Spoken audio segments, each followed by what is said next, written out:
Hello everyone, this is Fantasy-esque, and welcome back to Season 4 of Luminous Clan in ClanGen, the Warrior Cats clan generator game.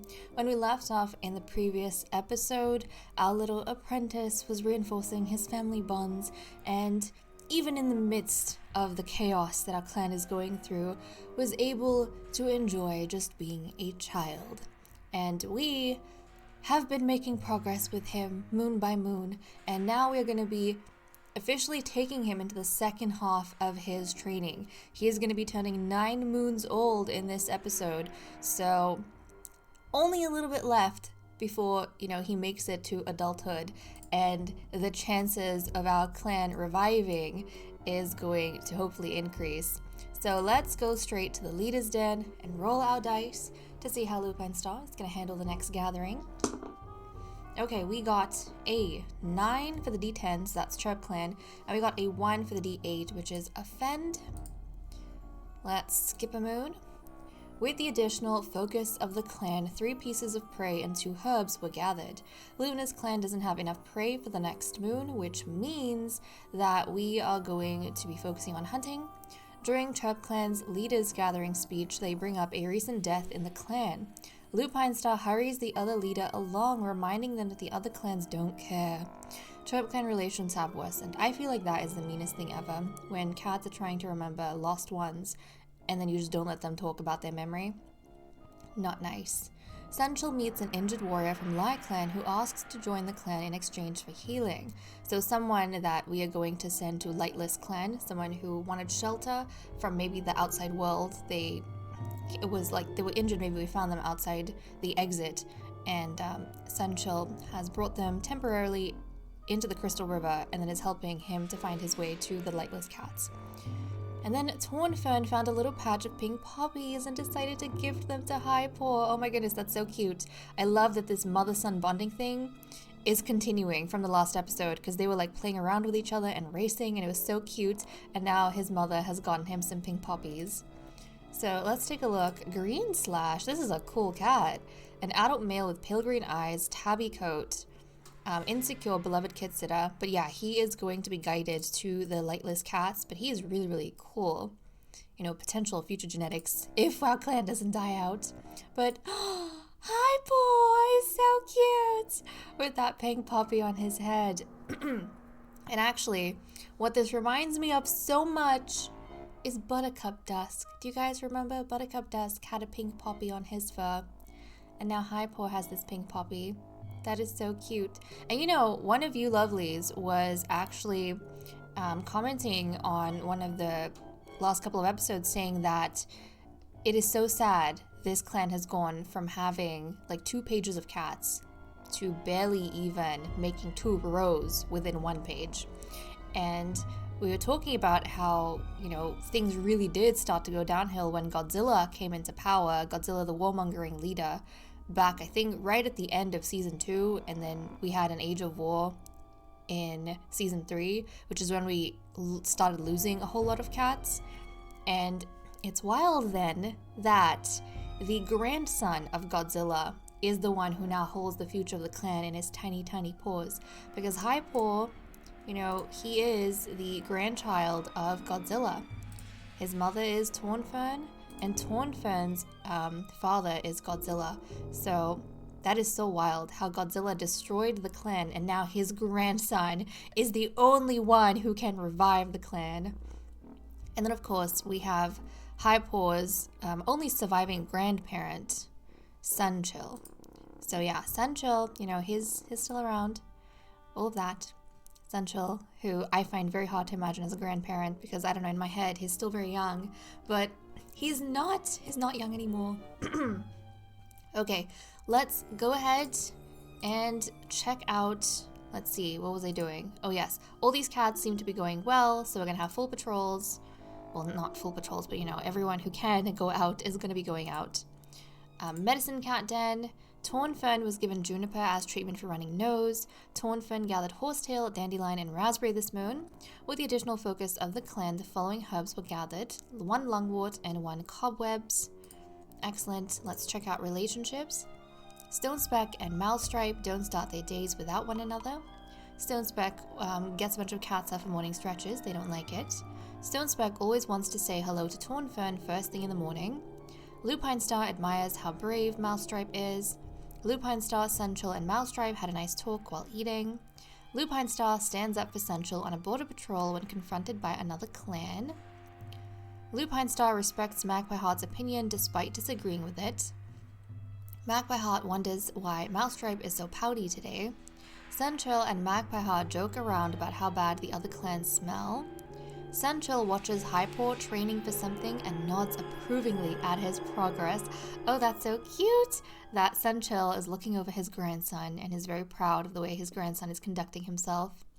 Mousestripe is welcoming Greenslash. Okay, so this was the cat from one of the other clans that came in temporarily, maybe seeking shelter, and we helped to guide him. But he met some of the cats here before he left. Hypor sees Greenslash arrive in the clan and he offers to show him around. Sensual is welcoming Greenslash. Tornfern offers Greenslash some tips for building a new nest. Again, she's offering him tips. Sensual offers Greenslash some tips for building a new nest. Tornfern offers Greenslash some feathers as a welcome gift that he can use to decorate his new nest. Magpie Heart asks Greenslash if he could use some help getting introduced to the other clan members. So there was a lot of excitement when we had this cat from outside come into the Crystal River just before he left. Hypor compliments one of Tornfern's friends. Tornfern gives Mousestripe a beautiful feather she found and hides behind her whiskers when thanked. Oh, this is cute. So these two mates are spending time with one another, and I feel like I notice Tornfern and her son interacting more, and then I notice Mousestripe and his son interacting. So it's kind of really cute when we have these pleasant moments of surprise of Tornfern and Mousestripe. Their relationship has been quite stable since their son was born, but I love seeing these instances where she is showing us that yes, she is fully invested in Mousestripe. Mousestripe sees Greenslash put something back where it belongs, and Hypor is feeling lost and asks Mousestripe for advice on what to do. Aww. So I think, even though Hypor tries his best to do his training and live up to the expectations that the other cats have of him, sometimes he can't help feeling lost and he wants to ask his father for some advice, which is really, really sweet. But I also love that his parents are a really good backup to him, and they still kind of let him breathe and have family time without worrying about, I am the only thing that can keep the clan going.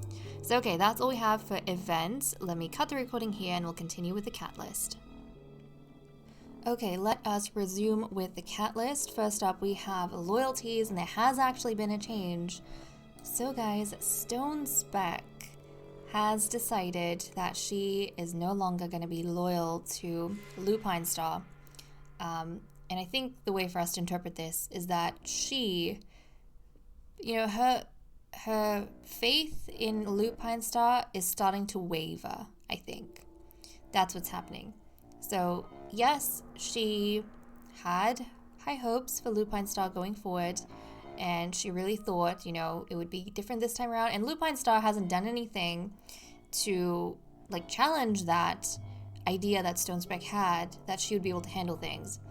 But I think after seeing how nothing is changing, even though Lupine Star had good intentions, the fact that we lost Hal Falcon was murdered, and then, Pale Shade was exiled, and now everything's just relying on Hypor. I think all of this is making Stonespeck feel as though no matter how much faith she puts in Lupine Star, maybe Lupine Star just doesn't have it in her to help the clan get past this and grow and survive. Maybe it's not just Lupine Star, maybe Star Clan has kind of given up on Luminous Clan. So I think all of that is weighing on Stonespeck's mind. And we know that the past couple of episodes, she's been reflecting a lot on how life was when she was younger, over a century ago, over 100 moons ago, and she doesn't like what she's looking at. It's really heartbreaking to see where the clan was, where she grew up, what she was used to, and what the clan has become. for, you know, her descendants. So yeah, I think that's what's going on over there. Okay, so that aside, let's see what everyone's doing for the day. Lupine Star can't wait to take a nap later. Sunchill is thinking about a strange two-leg object he saw recently. Tornfern is thinking about how awful kitty pet food must taste. Mousestripe is sad he can't spend time with every cat at once. Oh, Mousestripe. Oh, Mousestripe. He's such a caring cat, actually. He's a very caring cat. He's the type who I think loves to help everyone and anyone wherever he can. And he wants to kind of spend time with all the cats and hear what all the cats have to say. He wants to know everyone's thoughts. He wants to be able to help everyone sort through their thoughts. He basically doesn't want anyone to feel alone, I think. That's the type of cat Mousetrap is. He's like the life of the party, so to speak, right? So that's really nice of him. Highpaw is enjoying the sounds of nature. Stonespeck is happy she can pass on her knowledge in a new way. Yeah, even though there is, I think, a lot of disappointment within Stonespeck, she's still trying in her own way to make sure that the important pieces of clan history and knowledge are passed on to the youngsters so that should they survive this stage of their life, then the descendants will remember the struggle these group of cats went through to get there. Because this is, I think, the harshest period. I think Season 4 is actually the harshest period Luminous Clan has ever faced. Season 3 was the decline, but Season 4 I think is the harshest. And then of course, Magpie Heart had a nice chat with Alona outside clan territory. And that's all we have for the cat list, so let me cut the recording here and we'll continue with patrols. Okay, we are resuming with our patrols. So first up, we're going to send a medicine cat Tornfern out. We do have 12 prey currently and we need 14.5, so the remaining cats are going to be focused on hunting, of course. So medicine cat, on we go. As New Leaf brings back green into the world, Tornfern has been eagerly anticipating the unfurling of the new leaf buds on the elder trees. There's a particular tree in a sheltered dip along a stream she wants to check on today. Maybe that juniper she saw growing nearby the other day is ready to be plucked as well. Proceed.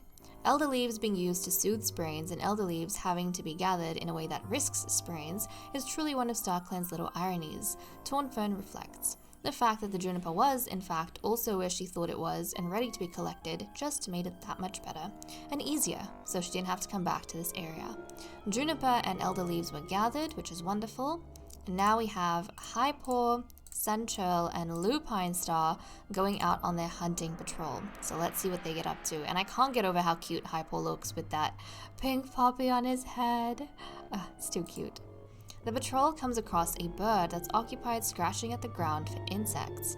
Proceed. The patrol catches the bird before it flies away. A small amount of prey is brought to camp. And we have 24 prey, which means everyone is going to get a good meal. But okay guys, with that said and done, I'm going to leave off here. Thank you so much for watching. I hope you all enjoyed, and I will see you all next time. Bye bye.